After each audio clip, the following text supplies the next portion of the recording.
అందరికీ నమస్కారం. Cats crime awareness ఛానల్లో పొలిటికల్ వీడియో ఇస్తున్నాను. ఎందుకంటే పొలిటికల్గా ఎదగాలని చెప్పేసి అనుకొని ఒక అడుగు వేసిన తర్వాత ఇక్కడ మనకి అప్పుడే టికెట్ ఇచ్చారు లేరులే వేరే టికెట్ ఇస్తా ఉంటారులే అనగానే అటు వెళ్ళిపోయి వాళ్ళకి నచ్చినట్టుగా చేస్తూ మనం ఎవరినైతే ముందు పొగిడామో వారి నానా మాటలు అనేసి ఆ తర్వాత గెలిచి మంత్రి పదవి తీసుకొని మంత్రి పదవిలో ఉన్నప్పుడు కూడా ఎవరి వలనైతే మనం ఎదిగామన్నాము సార్ మీరు నాటిన మొక్కసారని గర్వంగా ఒక మనిషి గురించి చెప్పాము ఆ మనిషిని లేనిపోని మాటలు అయిన తర్వాత ఇంకా జనానికి వచ్చేసి మీ మీద గౌరవం అనేది ఉంటుందా? మీరు ఎక్కడ పోటీ చేసినా ఓట్లు వేస్తారా?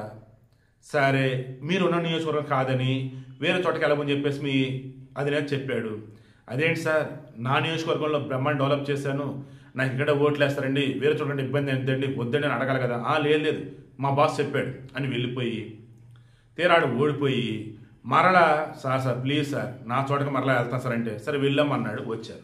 అలా వచ్చిన తర్వాత ఇవన్నీ కాదమ్మా ఆడెవరు లేరు నువ్వు ఆడికి వెళ్ళి అని చెప్పేసి మరలా ఇంకో చోట చెప్తే ఇక ఆమె నాకు ఎందుకు వచ్చిన కర్మ ప్రశాంతంగా ఏదో ఒక పార్టీలో జాయిన్ అవుతుంటే ఇప్పుడు ఎవరు జాయిన్ చేసుకుంటూ లేరు.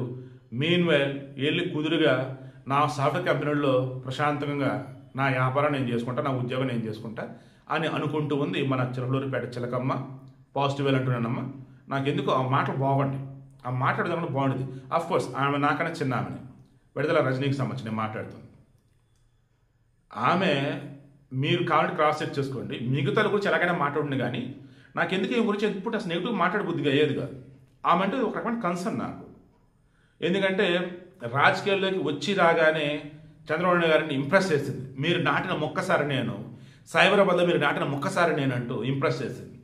ప్రతిపాటి పొల్లారో శిష్యురాలకి ఎంట్రీ ఇచ్చింది. చివరికి గురువుకే పంగనామం పెట్టి 2019లో అక్కడి నుంచే పోటీ చేసి ఆయన్నే ఓడించేశాను. ఇక ఆ తర్వాత ఆమె విశ్వరూపం చూపించేశాను. చివరికి ఆమె చిలకలూరిపేట వద్దని చెప్పేసి గుంటూరు వెస్ట్ పోటీ చేయమని చెప్పేసి జగన్మోహన్ రెడ్డి చెప్తే పాపం చేసింది. దారుణంగా ఓడిపోయింది. సరే మరలా చిలకలూరిపేటకు వచ్చింది. తీరా వస్తే ఏడు కాదులే మళ్ళీ రేపల్లి అక్కడ ఎవరు లేరని చెప్పేసి మళ్ళీ ఆడకి వెళ్ళమన్నాడు. ఆడకి వెళ్ళమని ఆమెకు చెప్తే ఇక నా వల్ల కాస్త అటు ఇటు తిరగటం ఉంటే చిలకలూరిపేట ఉండేవాడినాను లేదని నాకు వద్దని చెప్పేసి ఆమె చెప్పిందే మనకు తెలుస్తోంది.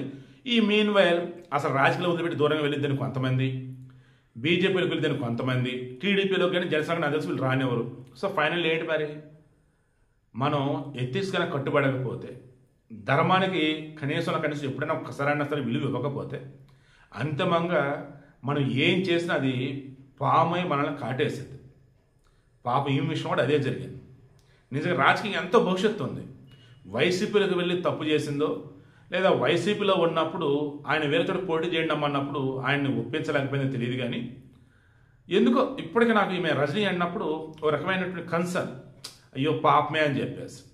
బట్ ఆమె జీవితాన్ని చేజేతుల రాజకీయంగా అయితే వైసీపీ జగన్మోహన్ రెడ్డి నాశనం చేస్తున్నారు. ఒక్కసారి మంత్రి పదవి ఇచ్చారు ఇక జీవితాంతం మీరు చెప్పినట్టు వినాలిగా అంటున్నారు.